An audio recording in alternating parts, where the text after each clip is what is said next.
നമസ്കാരം. വേദാംഗ ജ്യോതിഷത്തിലെ അമൂല്യമായ അറിവുകളും ആധ്യാത്മിക ജ്ഞാന ഉപദേശങ്ങളും പകർന്നു തരുന്ന പ്രശാന്തം ആസ്ട്രോ ചാനലിലേക്ക് ഏവർക്കും സ്വാഗതം. ഈ ചാനൽ ഇതുവരെയും സബ്സ്ക്രൈബ് ചെയ്യാത്തവർ ഇപ്പോൾ തന്നെ സബ്സ്ക്രൈബ് ചെയ്യുക. നോട്ടിഫിക്കേഷൻ ലഭിക്കുന്നതിനായി ബെൽ ബട്ടൺ അമർത്തുമല്ലോ. ഒപ്പം ചാനൽ ലൈക്ക് ചെയ്യുക, ഷെയർ ചെയ്യുക, കമൻറ്റ് ചെയ്യുക. കൊല്ലവർഷം 1199 എടവ സംക്രമം ആയില്യം നക്ഷത്രത്തിലാണ്. എടവം 1-ാം തീയതിയിലെ ഗ്രഹനില അനുസരിച്ച് മേടം രാശിയിൽ ബുധനും ശുക്രനും, എടവത്തിൽ സർവേശ്വരകാരകനായ വ്യാഴവും ആദിത്യനും, കർക്കിടകത്തിൽ ഗുളികനും, ചിങ്ങം രാശിയിൽ ചന്ദ്രനും, കന്നിയിൽ കേതുവും, കുംഭം രാശിയിൽ ശനിയും, മീനത്തിൽ കുജനും രാഹുവും സ്ഥിതി ചെയ്യുന്നു.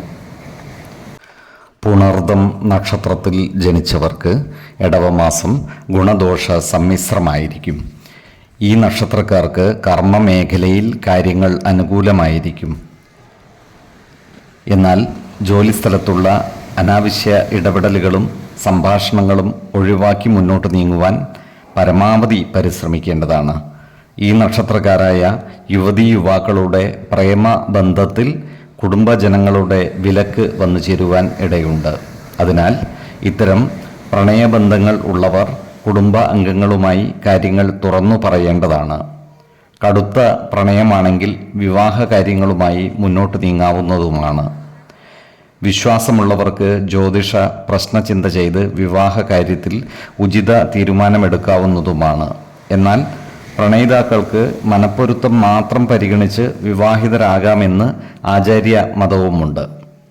ഈ നക്ഷത്രക്കാരുടെ കുടുംബത്തിൽ പൂജ ഹോമാദികൾ നടന്നു കാണുവാനുള്ള സാധ്യതകൾ കാണുന്നുണ്ട്. അതുപോലെ തന്നെ ഈ നക്ഷത്രക്കാർക്ക് ജീവിത പങ്കാളികൾ മുഖേന സാമ്പത്തിക അഭിവൃദ്ധി ഉണ്ടാകുന്നതുമാണ്.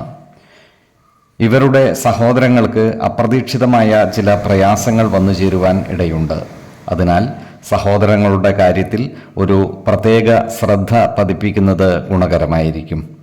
അവർക്ക് വേണ്ട സഹായ സഹകരണങ്ങൾ നൽകി അവരെ ആശ്വസിപ്പിക്കേണ്ടതുമാണ്. ഈ നക്ഷത്രക്കാർക്ക് പ്രതീക്ഷിച്ച കേന്ദ്രങ്ങളിൽ നിന്നും സഹായങ്ങൾ ലഭിക്കാതെ വരുവാനുള്ള സാധ്യതകൾ കാണുന്നുണ്ട്. അതുപോലെ ഈ നക്ഷത്രക്കാർ ആരോഗ്യകാര്യങ്ങളിൽ ഒരു പ്രത്യേക ശ്രദ്ധ പുലർത്തുന്നതും ഗുണകരമായിരിക്കും.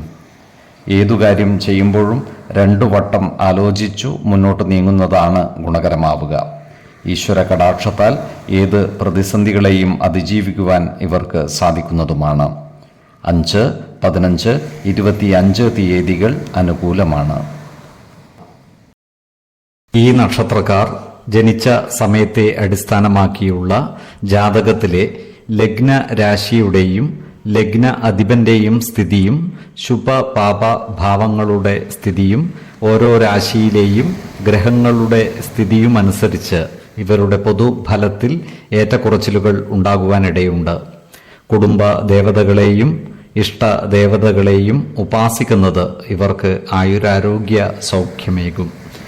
ഇഷ്ടദേവതാ മന്ത്രം 108 തവണ ദിനംതോറും ലിഖിത ജപം ചെയ്തു വരുന്നത് ഇവർക്ക് സർവ ഐശ്വര്യങ്ങളുമേകും. നല്ല വ്യക്തി സാധനകളോടെയും ഉപാസനകളോടെയും മുന്നേറിയാൽ സർവേശ്വരാനുഗ്രഹത്താൽ ഇവരുടെ സർവകാര്യങ്ങളും മംഗളകരമാകും. നന്ദി, നമസ്കാരം. ജ്യോതിഷരത്നം പ്രശാന്ത് കണ്ണോം.